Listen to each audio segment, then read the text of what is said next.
go on. Tell us, why did you want to come on the show today?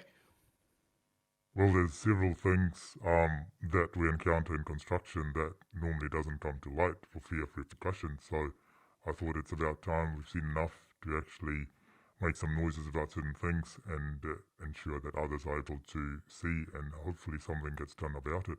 So you're not getting traction and you're worried about the fallout out of it, but that's why you're here, to speak about the truth, Exactly. what happens in the construction truth industry. needs to be out there, and I think I'm willing to make a few comments about what's happening or not happening through the government and public sector projects and clients. Yep. Thank you so much for coming on the show. I really appreciate the risk that you're taking to be here. Pleasure. Can we talk about the current procurement process for major construction projects that's in place, and your views on whether it's fair or unfair? So currently, the government has quite a number of different departments that have their own procurement procedures. A lot of these, Ministry of Education, Kaingora, various other entities have internal procurement, whereby you go and get accepted to a panel. That panel then is meant to, once you become a panel member, you're meant to be allocated work because you've met the bar, so to speak. But You're pre-qualified. you're pre-qualified, you've met all the criteria, and you get accepted into a panel. The truth is, belonging to the panel doesn't guarantee work. It's not fair to all the parties, panel members that have spent a lot of time, meeting the criteria, supplying information, and then when the time comes to be allocated projects, you find that you don't actually get a chance. So what generally tends to happen is that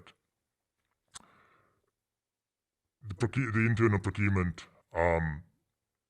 office has their own favorite. So if you were to search online who the projects are being awarded to, it's not something that you can easily find. And I would say, well, why is that? It's a government process. It should be publicly available, easily available. And I mean, the way I look at it is it should be a taxi rank system. So how you wait for taxi at the airport, it's a whole lineup of taxis. The first guy gets the job and he's off. Then the next guy gets the job. When the first guy returns, he joins the back of the queue. Interesting. At the moment, what's happening is the first guy gets the job. He hasn't even dropped off his first passenger. He's rushing back to grab the second passenger. Interesting.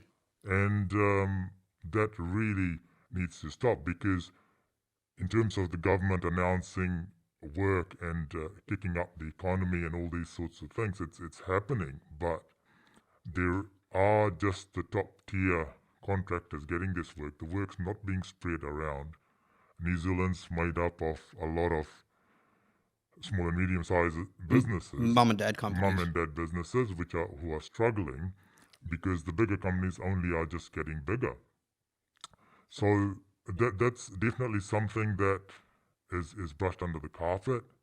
And one simple solution for that would be to make all the government department contracts awarded by value, complexity, location, available publicly so everyone can see. And very soon you'll see, if you look back in the last 4 years, you'll start noticing some trends as to who are being awarded these projects. And that really is something that doesn't sit right with us. I'm baffled by the fact that that information is not publicly available, given it's a government contract.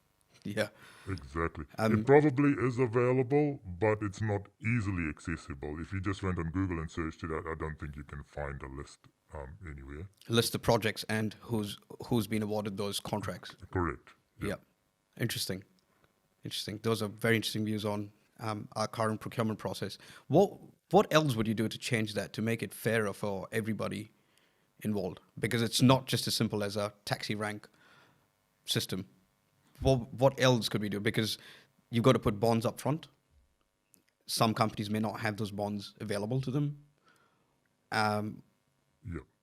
How would you deal with ranging variances of complexities within those projects, and that being awarded to the right people that have the resources. I think currently there are bands based on project value, so you could be between 1 and 3 million, 3 to 5, 5 to 10, etc. Yeah, So obviously you will need to be just within your band. I suppose that's the only criteria you could you're meet. pre-qualified for a band. Pre-qualified for Yeah, band.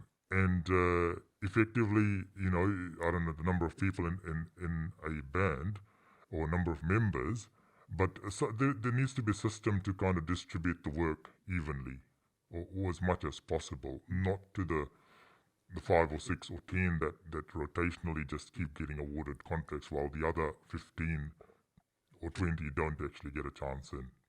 so what you're saying is there are favorites, and the favorites are being picked on a consistent basis, and there are people being left behind while we are in a housing crisis. Most definitely. Whilst we don't have corruption in New Zealand, as we know it generally in other third world countries, but there possibly is a term for some really friendly deals going on in the background. It's about who you know. It's not about what you know, is it? Exactly.